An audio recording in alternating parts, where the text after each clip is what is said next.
Hello everyone, my name is Srushti Jayant Deshmukh and I have secured rank 5 in UPSC CSE 2018.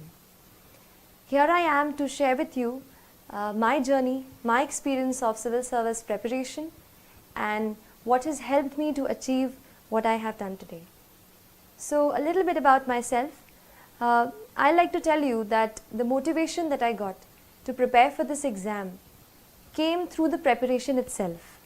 When I started, I did not really know what I was going into. But when I started reading much and more, I found out that there are many people in this world, in our country, who are unfortunate, more unfortunate than we ever can be. I felt, how can I use my learning capacity, my ability to learn, to reach a position where I can help them and better their lives in some manner or the other. तो यही motivation रहा throughout my preparation and it pushed me through the entire process. And I'll tell you that this exam not only help you change other people's lives, but ये आपको भी एक बेहतर इंसान बनने में मदद करती है. That is the beauty of UPSC CSE examination. It makes you into a person who's much more sensitive, who's much more responsible, and who looks forward to doing something for the society. So coming to the exam, I'd like to start by first telling you about the organization of notes. Now I feel that the syllabus which we have got, the UPSC syllabus, is our guiding light. It will tell you at every step कि आपको क्या important है और क्या नहीं है. इसलिए एक UPSC syllabus की कॉपी मैंने अपने स्टडी टेबल पर हमेशा रखी. उसके साथ ऑर्गेनाइजेशन ऑफ नोट्स एक दूसरा पॉइंट है जिस पे आपको सबसे ज़्यादा काम करने की ज़रूरत है, क्योंकि मैंने भी यही किया. अपने नोट्स को मैंने अपने सिलेबस को अलग अलग टॉपिक्स में हम डिवाइड जैसे कर लेते हैं वैसे डिवाइड किया और हर टॉपिक को मैंने एक अलग फोल्डर बनाया. तो उससे रिलेटेड जो भी मुझे एडिटोरियल कहीं न्यूज़पेपर में या कहीं इंटरनेट पे ऑनलाइन मैंने उसके बारे में पढ़ा, तो वो सारा मटेरियल मैंने उस एक फ़ोल्डर में डाल दिया. उससे ये हुआ कि जब मैंने रिवीजन करने की कोशिश की तो I found everything at one place. तो एक ये चीज़ है कि अपने नोट्स को आप अच्छे से ऑर्गेनाइज करें. ये काम आपको स्पेशली ज़्यादा ऑप्शनल में आएगा, क्योंकि ऑप्शनल में भी जैसे मेरा ऑप्शनल सोशियोलॉजी था तो उसमें ये सब्जेक्ट मेरे लिए नया था, लेकिन उसके सिलेबस के साथ मैं उसको हमेशा सिलेबस को साथ रखा मैंने और प्रीवियस ईयर के पेपर्स को मैंने देखती रही. मैं ऑप्शनल के पेपर में थोड़ा ऐसा है कि थीम्स जो हैं कई बार रिपीट होती हैं टॉपिक्स के, तो उन थीम्स पे आप हमेशा फोकस करते रहिए और कुछ थीम्स के आप अलग से नोट्स बनाइए खुद.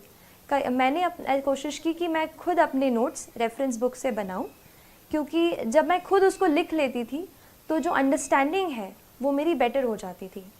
तो खुद के नोट्स पे मैंने खुद नोट्स बनाने की ज़्यादा कोशिश की. नेक्स्ट चीज़ जो मैं आपसे शेयर करना चाहूँगी और मुझे लगता है कि ये चीज़ बहुत इम्पॉर्टेंट है यूपीएससी के लिए, वो है आंसर राइटिंग. जनरल स्टडीज़ और ऑप्शनल के जो टोटल हमारे रिटन के मार्क्स हैं वही मार्क्स हैं जो हमें कहते हैं ना आखिर आपको रैंक अच्छी दिलाएंगे.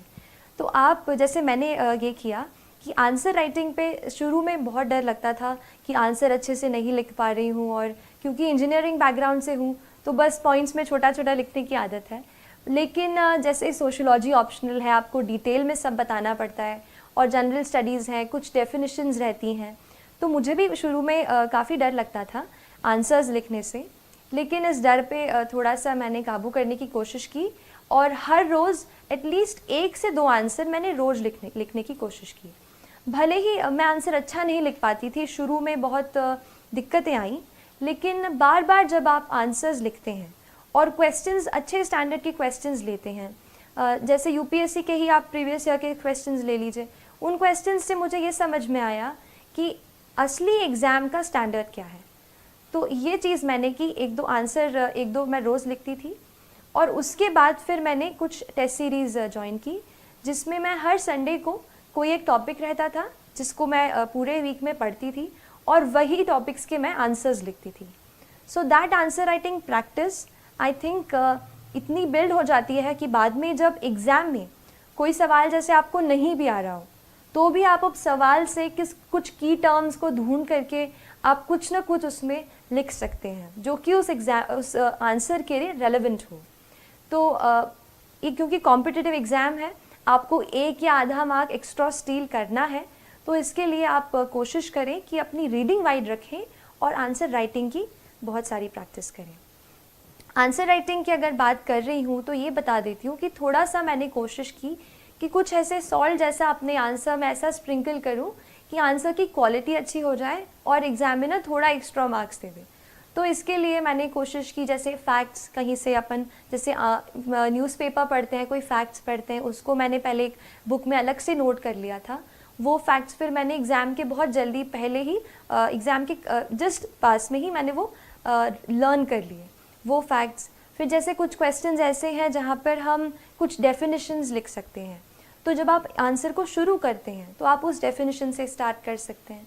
इसके अलावा कुछ कमिटी की रिपोर्ट्स होती हैं, जैसे ARC रिपोर्ट्स होती हैं, या फिर एक और बहुत इम्पॉर्टेंट रिसोर्स जो मैंने बहुत ही ज़्यादा यूज़ किया है वो है नीति आयोग का 3-year एक्शन एजेंडा।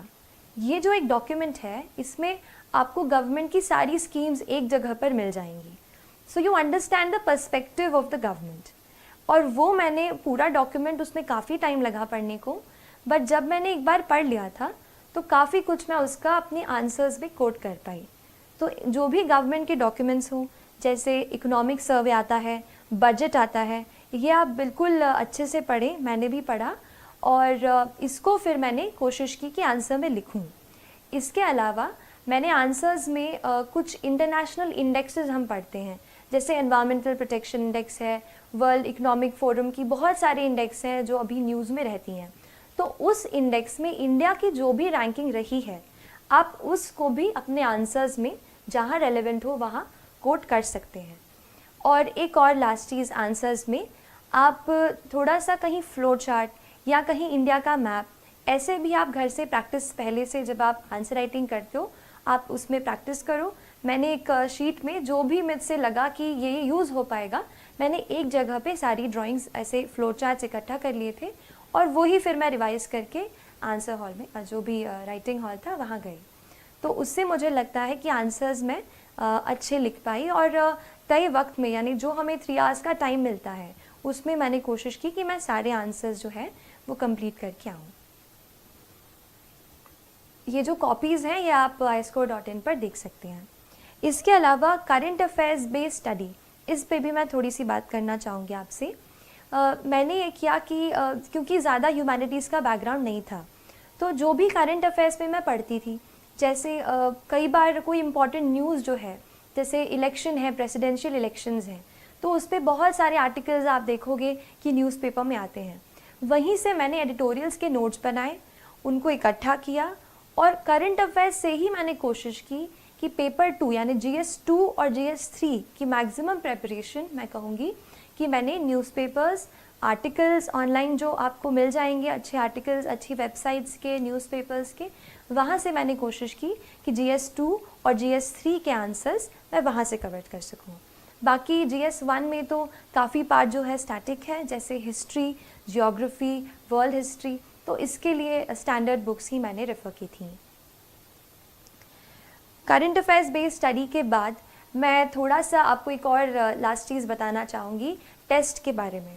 कई बार हम सोचते हैं कि टेस्ट हमें बहुत सारे देने हैं, एंड मैंने भी पहले ये टेस्ट किया है कि टेस्ट सीरीज़ बहुत ज़रूरी है। टेस्ट सीरीज़ इसलिए इम्पॉर्टेंट हो जाती है क्योंकि हमें घर बैठे ये नहीं पता चलता कि हमारा क्या लेवल है, क्या स्टैंडर्ड है, क्या हम उस तरीके का एग्ज़ाम में परफॉर्म कर पाएंगे। तो ऐसे डाउट्स मुझे भी थे। टेस्ट देके मुझे ये पता चला कि ऑल इंडिया लेवल पर या जो भी आप इंस्टीट्यूट का ले रहे हैं उस लेवल पर आपकी क्या स्टैंडिंग है। तो इसके लिए आप टेस्ट ज़रूर लगाने की कोशिश करें।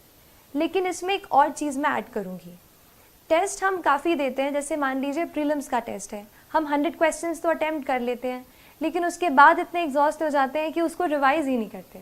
ये मत कीजिए। मैंने बहुत जब ये गलती की, बाद में रियलाइज़ हुआ कि कई क्वेश्चंस फिर से ऐसे आ गए जो मैंने पहले कर चुके थे पर मैंने उनको पढ़ा नहीं था। तो आप ये करो, और मैंने ये किया था कि पहले मैंने जैसे एग्ज़ाम दे दी, दो घंटे में हमने पहले क्वेश्चन सारे सॉल्व कर लिए। उसके बाद आप घर जाके अपने जहाँ आप पढ़ते हैं सारे क्वेश्चन को एक एक करके फिर से पढ़िए, जो भी उनका सोर्स है वहाँ से पढ़िए, उसको रिवाइज़ कीजिए, या फिर मैंने उसको अलग एक कॉपी में नोट कर लिया था, जो भी इम्पॉर्टेंट पॉइंट्स मुझे टेस्ट से मिलते थे, फिर उसको मैंने अलग से रिवाइज़ किया।